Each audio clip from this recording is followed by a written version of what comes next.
y'all, welcome back to my channel. Today we are going to be getting into some of my favorite iPhone editing apps. So I really just wanted to share some of the apps that really just make my life simple for the most part and very easy, especially because I tend to do some of my editing on the go or when I just have a little bit of downtime. It really just makes it easy to have everything in the palm of my hand. So if you are interested in seeing some of my favorite iPhone apps, keep on watching. Alright, so we're gonna get started, and of course when you initially open the phone, unlock the phone, you'll see my home screen. Everything's pretty much laid out by, you know, the way I like to use it and the way I know my phone is for the most part. I've had this layout for a while, so it just really makes a lot of sense to me. So the first thing I'm going to do is I'm going to open up my camera app section. This is where I tend to have a majority of my apps, and like my home screen and everything like that, my apps are laid out in a way that really makes sense to me. A lot of the apps that I use the most to what I use the least, I actually have to do a bit of reorganizing because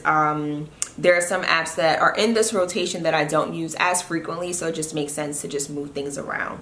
But of course, when you open up the camera apps, one of the apps that I really love is the Lightroom CC app. Now, I do have an Adobe subscription. I do have Photoshop and things like that. So Adobe Lightroom CC is like the mobile version of it, and it really just makes everything a lot simpler, especially when I'm doing like on the go editing. So for example, this is a photo that I recently posted to let you all know that my December skincare favorites video is live. If you haven't checked it out, make sure you go do that. But this photo just pretty much, like I said, lets you know that the video has gone live. Now with Adobe, what I can do is I can adjust the lighting, so I can adjust the exposure if necessary. So we're actually going to return that to what it was. Then I can do, of course, like the contrast if I need to, highlights I can adjust, and things like that. I can of course change the color of the photo as well. If I want the photo cooler, if I want the photo warmer, if I want a tint on it, green or closer to like the purple end, vibrant, saturation, things like that. Effects, I don't really mess with effects too much in this app. The only time I will mess with effects normally is if I'm using it for like clarity or something like that. Detail, sharpen up the photos, noise reduction, optics, geometry, and things like that. And of course your presets. Now these are some of the presets that already come in the phone. I do have some presets, well, one preset for the most part, which is one that I pretty much use here and there, but I haven't used it too much lately. Other than that, you have like the selective buttons, healing, crop, and profiles as well. And then I'll go back, and this is pretty much the photos that have been adjusted here in Photoshop. So we're going to close out of that. Next up, I have Facetune, which is another favorite of mine. So let's see. Okay, so this is a photo that I'm probably going to post, or maybe not. But this is something that I would adjust, of course, on Facetune. And with this photo, I think I adjusted maybe the details a little bit in the eyes and the inner corner of my eye, just to make things a little brighter and just make them pop a little bit more. Other than that, I didn't really do too much detailing on this photo. So we're going to exit out of those two.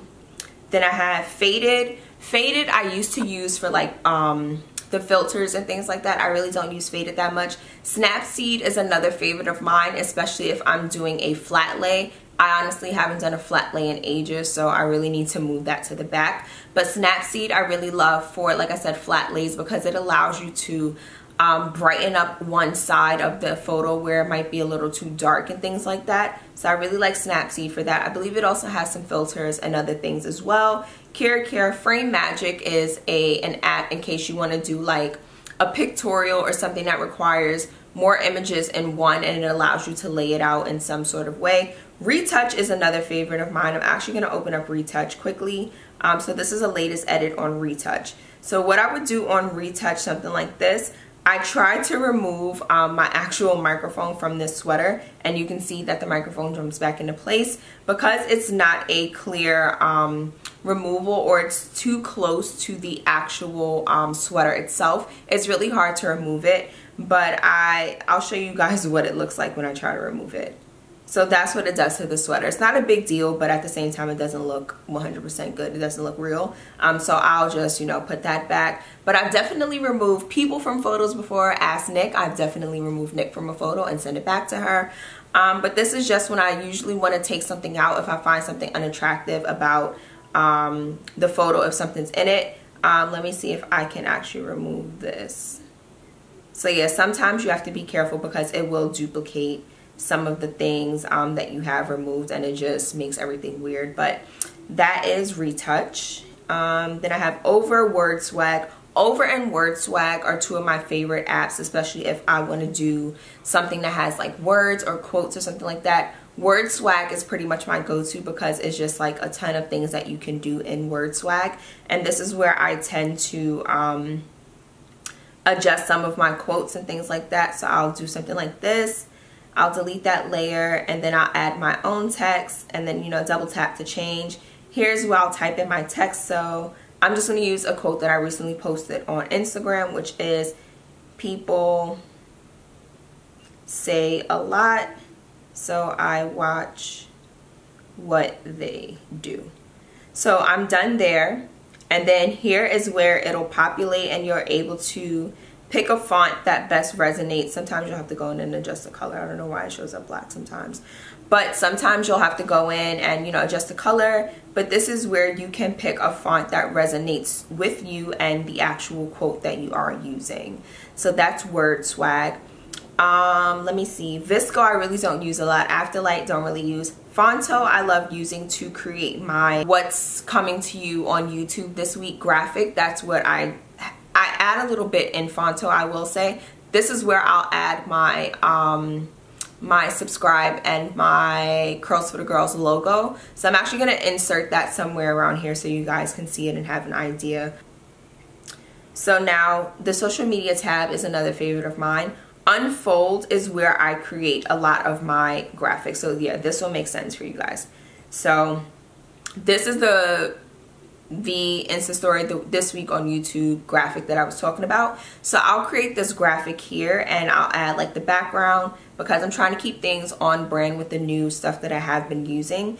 And then this outer border I can just change. So I'll make that pink. And then I'll add like all of my text and things like that have been done with this app. The sizing adjustments, all of that has been done on this app. Then I'll just save this page. Now it'll be in my camera roll, and then I'll upload this to Phonto, which is where I will add my my Curlsfothegirls logo at the top and a subscribe button on the bottom. So that is Unfold. Bitly is another app that I like to use. That's where I convert my links. Spark Post is another favorite of mine. So on Spark Post, this is where I have like a lot of my I do my YouTube thumbnails. So this is one thumbnail image that I have. You'll see the video for this actual thumbnail by the time this goes up, and I'll probably link that somewhere here as well. So like this is where I'll say Moroccan Spice palette tutorial, right? And then I'm able to adjust this depending on how I feel. So I'll do font as well, you know, just so you guys can get an idea as to what this looks like. So I don't really like that for this. So let's say I just leave it to that. So you can adjust the size of the font and things like that. You can do color. So if I want to change the actual color of the font, I can go in here and do that and things like that. So effects, I can do like a shadow or cut out of it or outline it, but shadow preferably. So yeah, this is another favorite. Like I said, I do a lot of my YouTube thumbnails. I haven't been using this lately for my YouTube thumbnails only because it really makes my makes the actual image itself pretty dark, and I'm not sure why it's doing that. It doesn't seem to have a filter on it or anything like that, which is very weird, and the photo is pretty it's lighter than this. I was gonna say pretty light, but it's really not that light, but it's much lighter than this, and I'm not sure why it's adding a lot more depth to the photo than I really wanted. So I'm gonna close out all of this stuff. those are pretty much my favorite iPhone editing apps. They really make things a lot easier for me, just really make things a breeze, like I said, because I do like to do some of my editing when I'm on the go, or if I have a few minutes of downtime. It just really makes it easier to have it on the phone. But other than that, that's pretty much it. Don't forget to like, comment, and subscribe, and I'll see you guys in my next video.